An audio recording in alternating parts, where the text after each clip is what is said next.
what he thought of the cartoons that Jailand's Postal published and Fitna, both arguably fairly repulsive, well, Fitna in particular, a repulsive piece, in my opinion, of propaganda.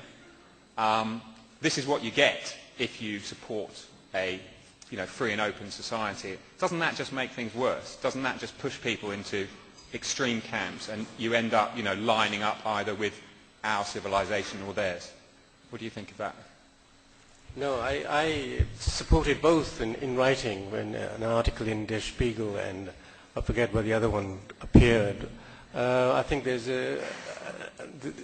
no such thing as a right not to be offended. I mean, why are the sensibilities of Muslims any more important than anybody else in our society? It's certainly freedom of expression. For me, is absolute. You cannot start qualifying it, and it no longer becomes freedom of expression. You're restricting. This is what, in fact, has happened at the United Nations under the influence of Islamic countries. Now, the special rapporteur will now be monitoring so-called abuse of freedom of expression. So instead of making sure that freedom of expression is respected, he will now be doing the opposite. So I really think this is very, very, very dangerous. I think the cartoon issue, for me, my article, I entitled it "Democracy in a Cartoon." And you cannot. A cartoon is part of the repertoire of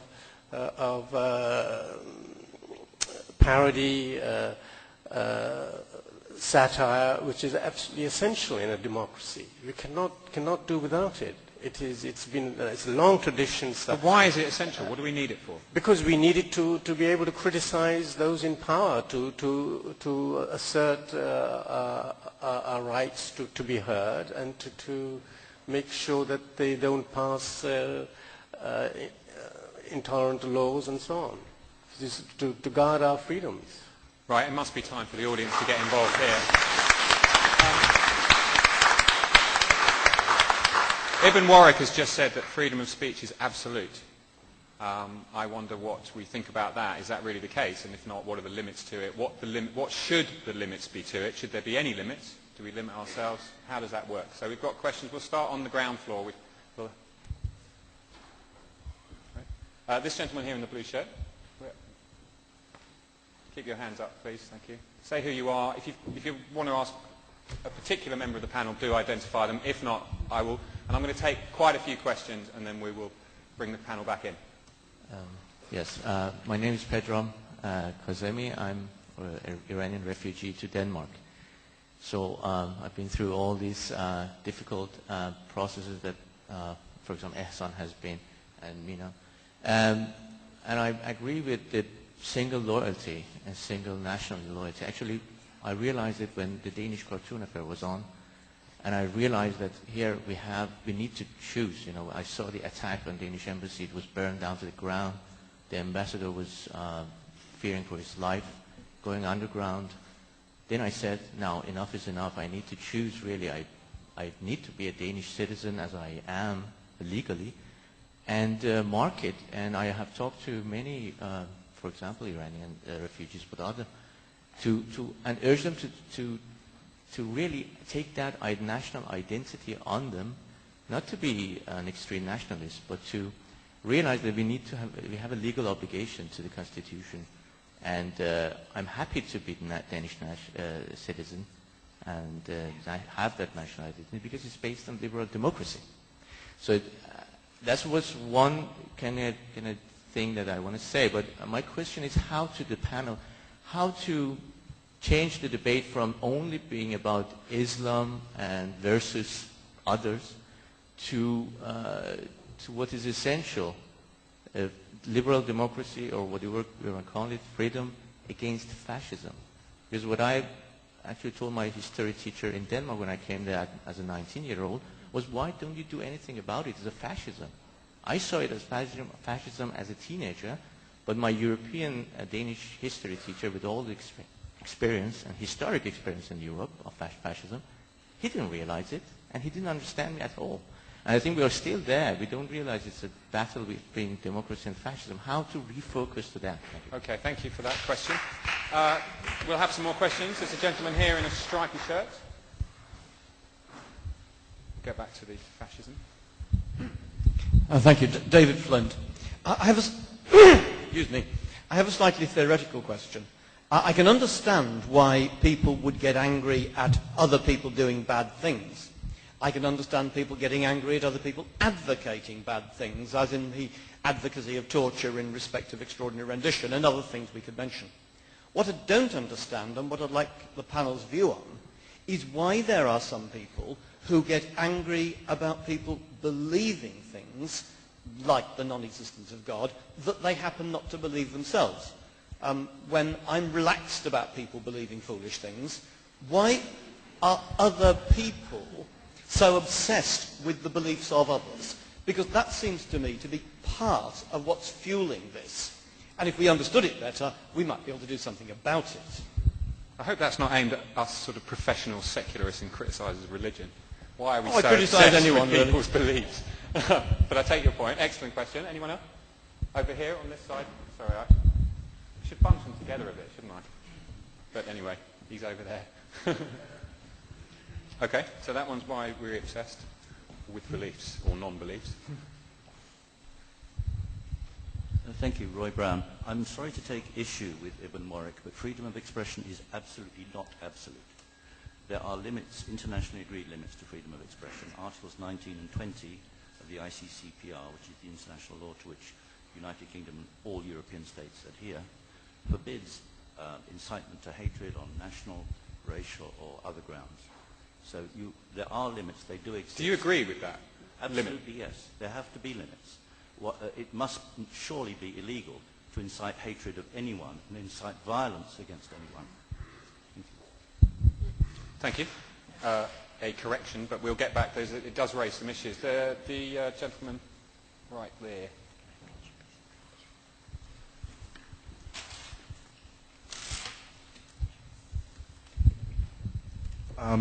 This question in particular goes out to Ehsan, Jami. I was wondering what your views on the book and the author of the book Infidel were. Okay, so we've got a Hersey Alley question. We'll get to that as well in a second. Now I'm going to take a couple more questions. There's a lady at the back, right at the back, and then the lady with the ponytail here. I have sort of like maybe political questions about the governments here in the West. Don't you think that instead of supporting regimes like Saudi Arabia, they should at least try to put more pressure on such regimes to stop their extremist behavior instead of supporting them and giving them more sort of, celebrating their achievements in the region? So, global politics, lovely. Saudi Arabia, excellent, crisp question. We'll definitely get to that. And then the lady here with the ponytail in the black. Thank you. Hi, my name is Jenny Lundström, and I'm working for Global Human Rights Defense, a human rights organization with a head office in the Netherlands. And we work with minority rights, and in particular women's rights in South Asia. And in this case, I'm thinking about Bangladesh as a Muslim country, where our work is constantly being undermined and complicated by real reference to religion. And my question is, how can we as a human rights organization, in particular as a Westerner, as a non-Muslim myself, being very vulnerable for objections related to cultural relativistic arguments, which very often undermines our power to continue.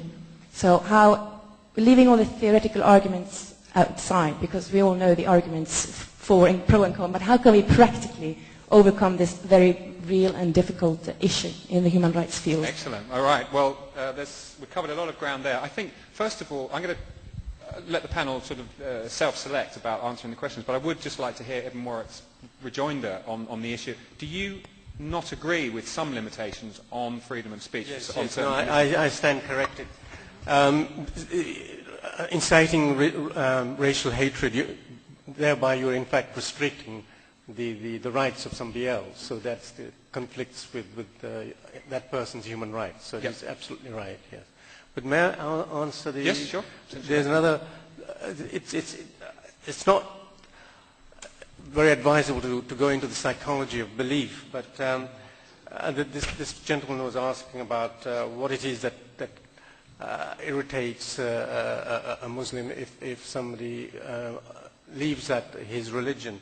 I think there's something in the logic of the belief, because for many Muslims the truth has been revealed for once and for all, and it's sheer obstinacy for you not to accept it. So it is his religious duty almost to bring you back to the faith that you were lucky enough to be born into. So I think there's something in that. On the question, does anyone else want to come in on that particular question? Yes, well, on the question of beliefs, I mean, in fact, of course, what people believe, since most people, I mean, just thinking what Bertrand Russell said about, most people would rather die than think, and most people do, that kind of thing. So most people's beliefs are very unreflective and amusing. So if it was just a matter of what they believe, they would actually be adding to the gaiety of nations. But the point is that they act on those beliefs. And if their beliefs are egregiously silly, if, for example, they think the world was created less than 10,000 years ago or something, and they try and teach this to children, that is a matter of a very grave concern. So it's how they act on their beliefs that causes the irritation. I just want to add one very quick point about the freedom of speech thing. I mean, I think Roy is absolutely right about that, and Ibn is right to concede the point that there are limitations, but the limitations have to be very expressly stated and defined. It can't be blanket. I think it's quite right to stop hate speech against things that people cannot choose, like their sex, their race, their disability, their age, those sorts of things. With respect to them, people should not be allowed to criticize and offend. But over things that you can choose, like your religion, that is fair game. And Ibn is quite right that there is no right not to be offended.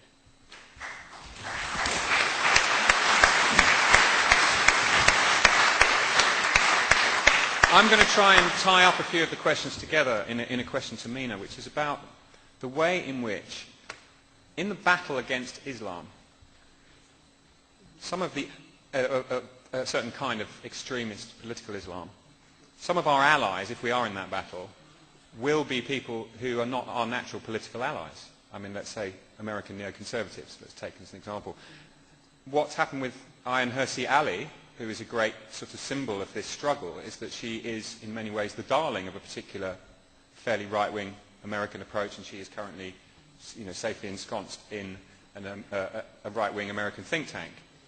How can we, and if so how, change the struggle so that it's not a right-wing nationalistic or Eurocentric perspective posed against the other, and somehow has got, as this question suggested, is actually about possibly recasting it as a battle against fascism, although that has been done by branding Islamic extremism as Islamofascism, and I wonder if that is a successful strategy. What are the prospects of changing the political landscape of this struggle? Ich denke, also wenn man über Islam und politische Islam redet, rechts und links sind total durcheinander. I think when we talk about Islam and political Islam, left and right are completely confused. Wir haben jetzt mit sehr vielen linken Organisationen zu tun, die pro-islamisch sind und überhaupt nicht über diese barbarische Bewegung reden oder kritisieren. We are dealing now with some left organizations who are pro-Islam and they don't talk about the barbaric movement or criticize it.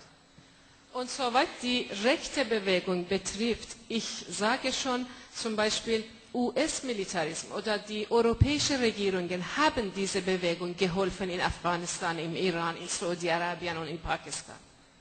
And as far as the right-wing movement is concerned, I say that the governments here or in the US have helped this movement in Saudi Arabia or Afghanistan. Und Rechtsorganisationen, zum Beispiel, so wie in Deutschland, Neonazist-Organisationen, versuchen über eine Wunde, über ein Problem für sich politische, zum Beispiel, Kraft gewinnen. And right-wing or far right-wing organizations like the neo-Nazis in Germany, they're trying with this wound, with this problem, they try to use it and gain power. Und eine Bewegung oder eine Klima gegen Muslime oder gegen Ausländer ausbreiten. And they're trying to create a climate, an atmosphere against foreigners there. Ich sage immer wieder, was möchten wir? Ist das, was wir, unser Ideal, ist das deutsche oder europäische Wert oder Menschenrechte und Frauenrechte? I ask, what do we want? Is our ideal a European ideal, or what do we want? Do we want human rights and women's rights? Und in europäischen Ländern, Menschen haben gekämpft und einige zum Beispiel Rechte ist anerkannt. Wir sind mit allen Menschen in europäischen Ländern zusammen und wir möchten noch mehr, noch besseres Leben schaffen. Und also wir fühlen uns solidarisch und wir verteidigen Menschenrechtswerte und Frauenrechtswerte. And in Europe they have fought and now you have rights and we are working with all those people and now if we work together we have human rights and women's rights. Und unsere Stimme, wir kommen aus diesen Ländern gegen Islamisten und politische Islam, hilft uns, dass die Menschen in europäischen Ländern nicht recht werden, sondern zu uns kommen. And we are coming from those Muslim countries and our voice helps that the people here are not counted or not going towards the right wing. Und wir sind dritte Kraft oder dritte Bewegung. And we are a third camp, a third movement. Gegen US-Militarismus, gegen politische Islam für eine humane Welt. Against US militarism, against political Islam for a humane world. I'm going to ask about thank you very much. There was a specific issue about how sure. you and give us a sense of how Ayaan Hirsi Ali is thought of in Holland at the moment as well. I will. Thank you very much. But can I react on what Mina said? With all due respect, of course, for Mina, I do not believe that the right wing or the liberals or the conservatives are part of the problem. Actually, I think they're part of the solution on this matter. I believe that they are the only ones that are not captivated by the Islamists. The left wing has disappointed me and disappointed many people I think in Great Britain, but also in Holland. I mean, that's why we see that the polls are coming down on the left wing all over Europe. We see they are defeated and defeated after election, because the fact that people realize that these people cannot solve the problem. They are part of the problem and not part of the solution. And I believe that the right wing is the only one that is mentioning these problems, and the United States and Israel are our allies on the terror, on the war on terror and war on extremism. And that's, my opinion. Is Saudi Arabia an ally in that as well? I don't believe that Saudi Arabia is our ally. I think they're our enemy. They are America's ally, though. Yeah, but that's because we are importing oil from them. If they don't. Is that right, though? I mean, that's practical, but is that is that right to have a political alliance based on the rail? I believe that what, for example, John McCain or even Barack Obama is saying that if we should increase our import of oil and energy, so that we do not rely on the countries that do not like us very much. The 11 of them, I think 9 of the 11 of the hijackers were from Saudi Arabia. Al Qaeda is from Saudi Arabia, and these people are Salafists, the Wahhabists. These people do not like our way of life. So I do not think that they are our friends. Maybe perhaps the government is now our friend, but the people certainly are not our friends. And as the matter of Ayaan Hirsi Ali, on Infidel, I believe that it was a good book. I think she made a great progress on women's rights.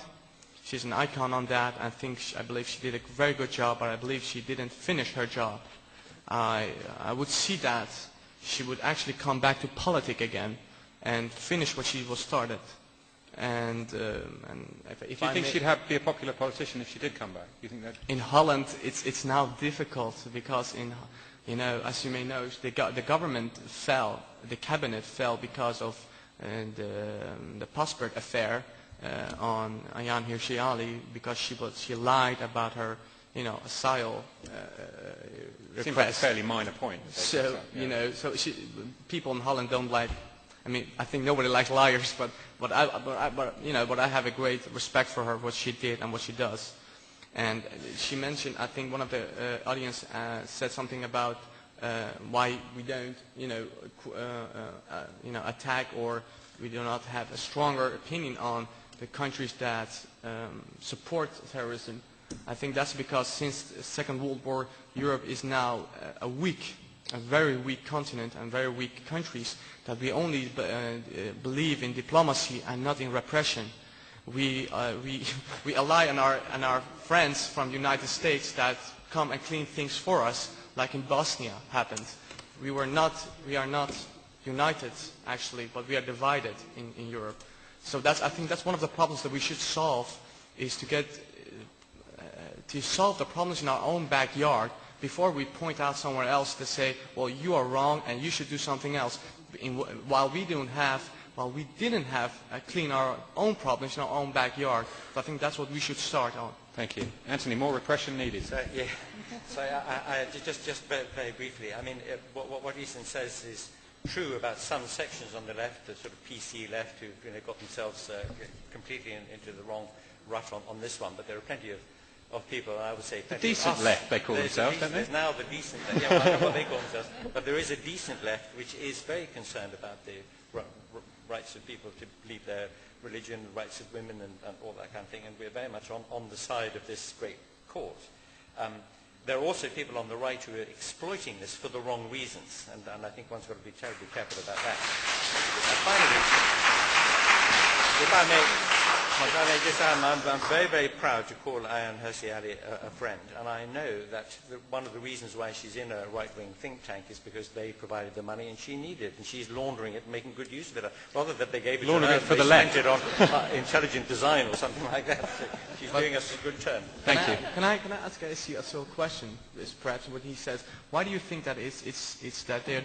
Can you give me an example why they use it on a wrong reasons? Because I'm very quite curious. No, Mina has already given us that reason, that there are people on the right, for example in Germany, and especially on the far right, who are taking the opportunity of general concerns about immigrant communities, among whom there are some people who are doing very bad things, to generate hostile feelings towards immigrant communities in general. And I think that's unacceptable. But not all. I want to get practical for a minute. Someone here did ask for some advice, and I'm going to put Hanne on the spot again here, because clearly this is a very tricky subject about how I'm not sure you know anything about Bangladesh, but in general, how one goes about, trying to improve the lot of people in countries where, how does one practically stay committed to freedom of expression, stay committed possibly to people being able to renounce their belief, but work within structures where those are dangerous arguments? I think the debate that we've just heard illustrates just how complex all the different viewpoints get on these issues. I'm no expert on Bangladesh, by the way, but I think we need to consider why people who are, in theory at least, committed to human rights and individual rights, and indeed why governments that are, in theory, committed to human rights and individual rights don't actually take firmer action on some of these issues. Looking at the UK government, they are, nominally at least, fully committed to human rights, to freedom of expression, and indeed even to freedom to criticise religion. Lord Malloch-Brown, who's a Foreign Office Minister, made a very, very clear commitment in Parliament the other day to freedom to criticise religion is part of freedom of religion and part of democracy. But when you actually look at what they do, it's very different. Because certainly in the UK, all religions are very, very highly privileged in their access to government, their influence. The government won't do anything serious if the Church of England is seriously against it. And of course it won't speak out on issues of freedom of speech, freedom of belief, if it is concerned that it's going to upset Muslims, and particularly extremist Muslims within the UK. Similarly, when it's working internationally, very rarely criticises other governments, and it hasn't been terribly vociferous in the UN on this whole issue of freedom to criticise belief or freedom to cause offence. And I think we need to sort of think about why that is. It's very easy to understand why somebody who was brought up as a Muslim in a Muslim community is scared of coming out as having lost their religious belief. They are definitely in fear. The reality is, I think, that governments and individuals, including liberals, are in fear of speaking out very often. And that's something that actually needs to be overcome if we're going to address issues around apostasy and around freedom of belief.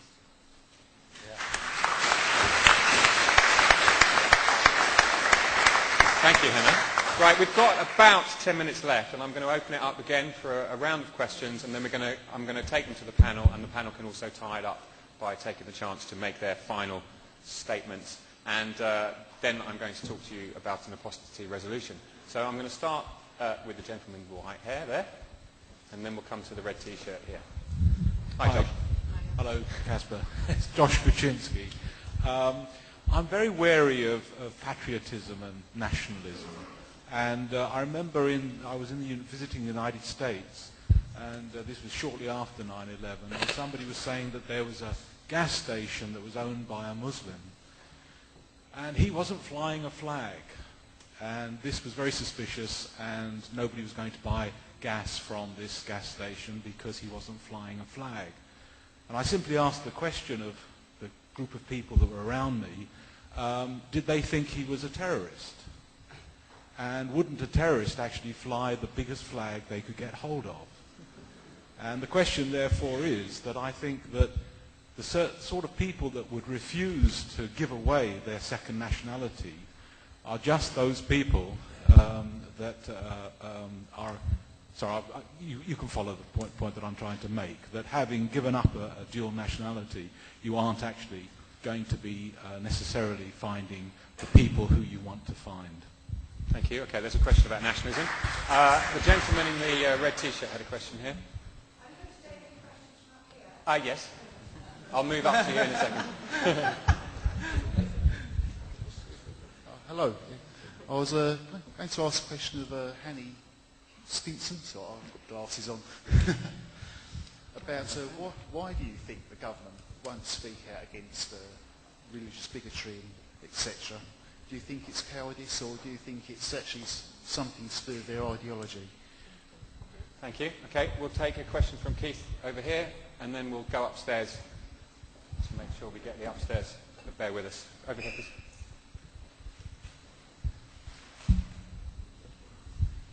I'd like just to pick up rather Hannah's point and take it a little further and say how worried I am about the way the government just seems to be looking, I see no ships, with the hands over their eyes. And in particular, I'd like to draw attention to what happened with the West Midlands Police, where they actually tried to prosecute Channel 4 for a perfectly legal and truthful program about the West Midlands Mosque. And finally, a comment on that. I was speaking to a Muslim broadcaster in Birmingham recently, and he said, well, the government knows where all the extremist mosques are, but they won't go anywhere near them or do anything about them. Why is that, and what can we do to train? So we'll add that to the timidity question that we just had.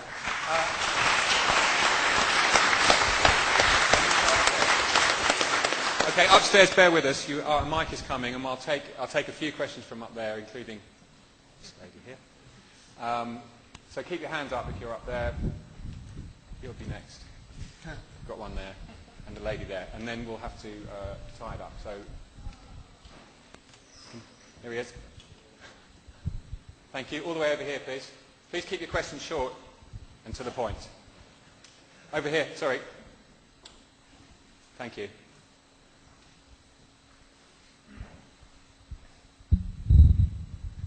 I'd like to come back very briefly on the question of free speech. And I would like to see free speech in Britain be extended to atheists, positive atheists, who are willing and able to criticise particularly the patriarchal religions, and that includes Christianity. Because at the moment we are largely suppressed, and part of that suppression is evident within the secular humanist movement, who do not promote those ideas, they do not allow those, and that includes the journals, one of which you are the editor. Is there a question? The point I wanted to make is that until people understand that this is a much wider issue and is not sectionalized as a Muslim issue or the extremes of Islam on women, and they see it as the effects, the malign effects of religion, including Christianity, then all these campaigns, all the progressive campaigns, will be slow to the point of standstill. Okay. No question. Over there, gentleman there. Thank you. Yes, I'd like to say this. I do broadly agree that Islamism is analogous to fascism, or certain areas of Islamism are very analogous to fascism. But fascism frequently exploits legitimate grievances. When the BNP talk about unemployment, bad housing, paedophiles, these are really bad things. And anti-fascists should be more opposed, than they are. And when I've talked to people from Muslim backgrounds who are sympathetic to Islamism, they will talk about things like Palestine and Western occupations and the hypocrisy of the West. And the Islamists are exploiting a legitimate grievance. And my question is, do the panel agree that given that, regarding the politically correct left, it operates on guilt, and that ex-Muslims should be quite forthright in saying that white liberals who do not support equal rights for Muslim women, but they support them for, or women from Muslim backgrounds, but they support them for white women, and they won't support gay rights for people from Muslim backgrounds, they are being racist because they are denying those rights to people from those backgrounds, and that you should be absolutely guilt-trip them. It operates on guilt.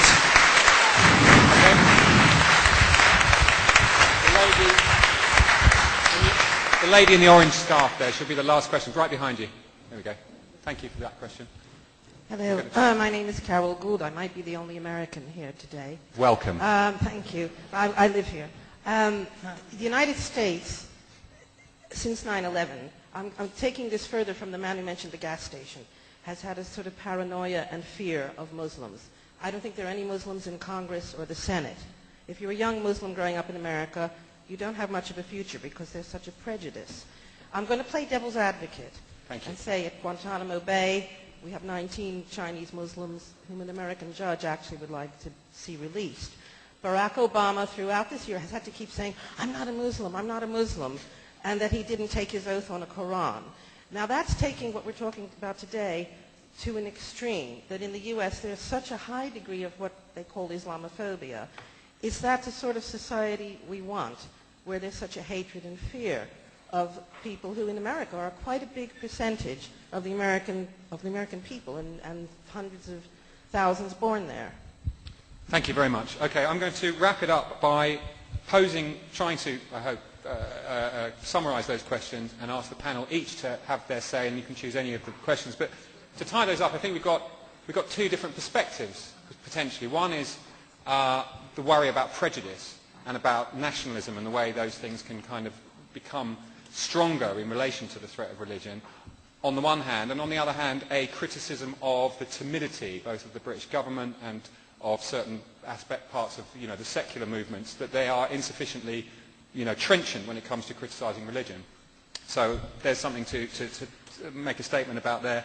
And another thing is about how and to what degree we should be addressing, I mean, this is the old political saw of the underlying causes, rather than because as long as there are legitimate reasons why people might feel that they need to join Islamicist movements, then it will replicate itself no matter what we say about religion. So on those or any other subject you wish to close on, please, I'm going to start with you, Ehsan. Thank you very much. Well, as a matter to prejudice, that is a problem.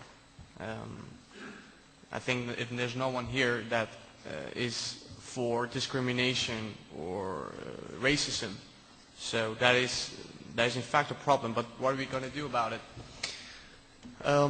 it's quite difficult if I see, because the American lady, as we said, Barack Obama, but I mean, he wasn't a Muslim, so I mean, it's normal. If someone says to me, you're a Buddhist, I would say, oh, I'm not a Buddhist. So I mean, it's quite normal to say that, because you're not. And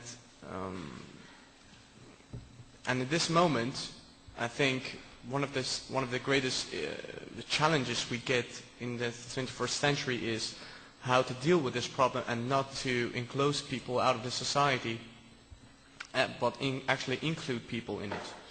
And as I believe, and as I mentioned before, is patriotism and not nationalism. Loving your country is the key to integration or assimilation. And loving your country means that you learn the language, you obey the law, and you hold on to the values of the country that you live in. I think if you do that, I believe in that, because I did it, and many people in my country do the same. If you love your country, I think that's the key to integration and assimilation, and not nationalism, because that brings out, Nazi thoughts, in my opinion. So, and one of the things that I'm quite worried is my statement is the Amnesty International, one of the key members on death penalty, is, in my opinion, left out the homosexuality and apostasy, and which is, in my opinion, quite hypocritical. Because if you are against death penalty, how can you deny apostasy or homosexuality on the same matter that you get death sentence on it? So I would call on to, if someone is noting it or whatever, I would like to call on Amnesty International. The world is listening. I hope so. To take a stand on this same issue, because the apostasy and homosexuality are the same big issues as you get on death sentence as anything else as in certain countries that gets death penalty. Thank you very much, Ehsan. Hanne? I should probably try and answer that question that was directed specifically at me, as to why the government won't speak out more. Generally, I think the government is in a real mess over the whole issue of religion and belief, because in theory it is committed to equality, to human rights on issues of religion. In practice, it doesn't work that way at all. We actually have a very religious government at the moment, which has a very large number of religious people within the government. And an awful lot of people in government who basically sort of inherently think that religion of any kind is probably a good thing. For other people, do you think? In many cases it is for other people, because it's seen as something that keeps people good and moral. It's also very much seen as something that allows them to reach people within communities. It sees religious leaders as the spokespeople of communities, which is very, very dangerous, because what's that doing is actually giving the religious leaders the right to represent a whole group of people who probably don't agree with them on very much at all. And particularly, of course, most religious leaders are male, and many of the people in their, quote, communities are female, and those people don't have a voice. I think on the other side, I mean, there is, to some extent, a commitment to human rights. But we seem to have got into a situation where we're thinking very much more in terms of group rights rather than individual rights, which is that same issue that actually causes oppression within communities, because you're giving rights to the group, not to the individual. I do think there is also a strong aspect of fear, and I pick up the thing that our American friend over there said. I think in the UK as well, the government is very, very frightened of speaking out against anything that will offend Muslims, because they are worried about adding to extremism within the UK. So it is a genuine fear, and all those things together, I think, actually make for some very, very strong mixed messages from government. And if we could only persuade them to get back to individual rights and equality and freedom of expression, we'd be doing a lot better. Maybe a different government. Anthony Grayling. Well, although apostasy is very obviously a major concern in connection with Islam and with people who have rejected their previous childhood-raised Islamic faith, it is actually also a problem for Christian and post-Christian Western societies too, in much more insidious ways, much less obvious ways. I mean, for example, to take a very, very minor example, there are lots of places in this country where parents can't get their children into a school because it happens to be a Church of England school and because they don't go to church regularly on Sundays. I mean, and they're, in other words, being excluded from something that a self-perceived, self-elected community regards as a good, that is, educational opportunity for their children, on the grounds that, that they're not members of the community. And that is, to some extent, a residue of the notion of apostasy at work. Much more obvious in the United States of America, where nobody can get elected office, or very, very few people get into elected office unless they make some kind of gesture towards religion. You think back to the year 2000, in that pre-presidential campaign there, when the two parties were looking for a nominee, and one of the would-be Democrat contenders, a man called Howard Dean, and he was reminded by his minders that he'd said nothing about religion and had better do it. So they planned that he would be asked a sort of softball question. He was asked, what is your favorite book of the New Testament? And he said, the book of Job. You remember this? And nobody in the United States of America minded. I mean, he just mentioned the book of the Bible, so the fact that he got it utterly wrong was neither here nor there. And that is a little symptom of the fact that you know, you have to pay some lip service to religion. If you don't, then again you're excluded from the community. And that again is a sort of residual effect, residual toxic effect of this old notion of apostasy. So it's everywhere. Its roots are everywhere, like a cancer, you know, spreading. And in this particular instance, the case of Islam, it's obviously a major matter. This concept, the concept is a religious concept used by religious people. It's got to be evacuated of content and consigned to dustbin of history. Thank you, Anthony.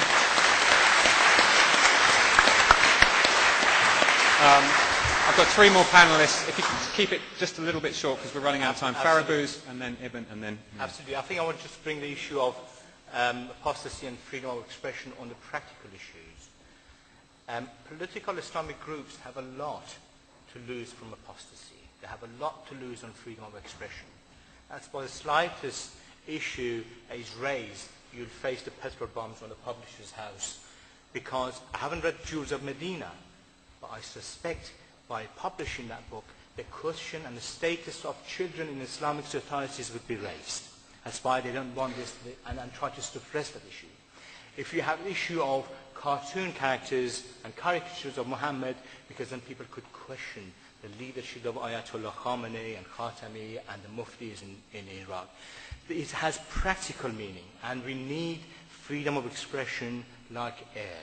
And that's important, fresh air, because it's important, and I to some extent disagree. I think we need to defend unconditional freedom of expression. Unlimited freedom of expression. I want to open this discussion. I know it's a bit late in the panel, but unconditional freedom of expression. There are other ways that society can actually restrict, not directly by the expression side of it, but the violent aspect and incitement. That's a slightly different, and I think we need to defend freedom of expression because we need that. Thank you very much.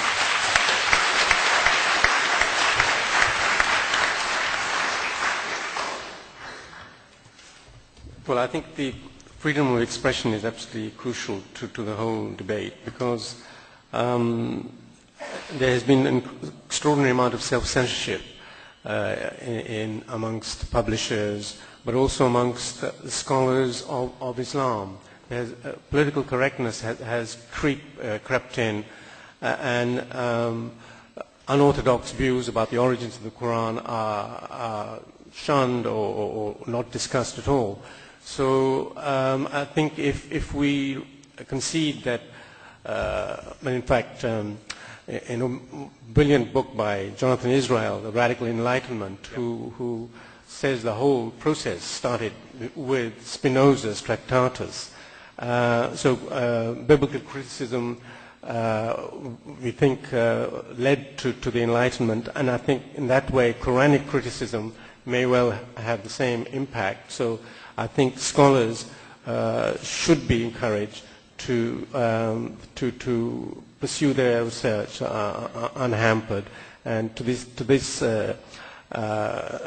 end, I'm very proud to be associated with some groups in Germany who held a conference in March, thanks to donations from the Richard Dawkins Foundation and from Sam Harris, which discussed there's a report of that conference in the International Humanist and Ethical Union Journal. Thank you. Thank you, Eben. And Mina, as well. Ich denke, also ich habe jetzt nicht sehr viel Zeit, aber ich möchte hier noch einmal betonen, die Politik von englischer Regierung gegenüber islamischen Organisationen ist sehr falsch und gegen Menschen oder gegen Muslime. I would like to stress that the politics of the UK government is very wrong. It is against human. Wenn eine Moschee zum Beispiel gebaut wird, das ist nicht eine Hilfe für Muslime, sondern Frauen und Menschen und Kinder werden unter Druck gesetzt von einer macho- und chauvinistischen Kultur. If a mosque is being built, women are being put under pressure and chauvinistic and macho culture is being cultivated. Und deswegen, ich möchte noch einmal eine Aufmerksamkeit hier in London. Es gibt sehr, sehr viele islamische Organisationen, die sehr extremist sind und total gegen Menschenrechte und Frauenrechte, und da werden sie hier akzeptiert und sie bekommen Geld und auch finanzielle und politische Hilfe. I would like to draw your attention to the fact that here in London there are many political Islamic movements that are quite extreme and they are against human rights and they're against women's rights and they become a lot of support.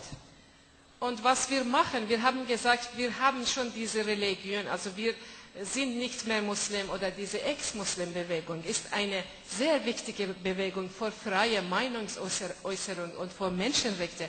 Und ich möchte, dass Sie uns helfen in unserer sehr schwierigen Kampf und sehr schwierigen Lage. The movement of ex-Muslim is a movement for freedom of expression and I would like your support to help us because we are in a very difficult position. Und unser Prinzip ist Universalität der Menschenrechte. Our principle is the universality of human rights. Thank you. Thank you. Right, well, that wraps up the first panel. My name's Caspar Melville. I'm the editor of New Humanist. A little plug for New Humanist. You can go over to the corner there and get a free copy. We are about free expression and free copies. And you can see if Sue Lord was right that we are insufficiently tough. And I would like you to join me in thanking our very distinguished and excellent panel. Thank you.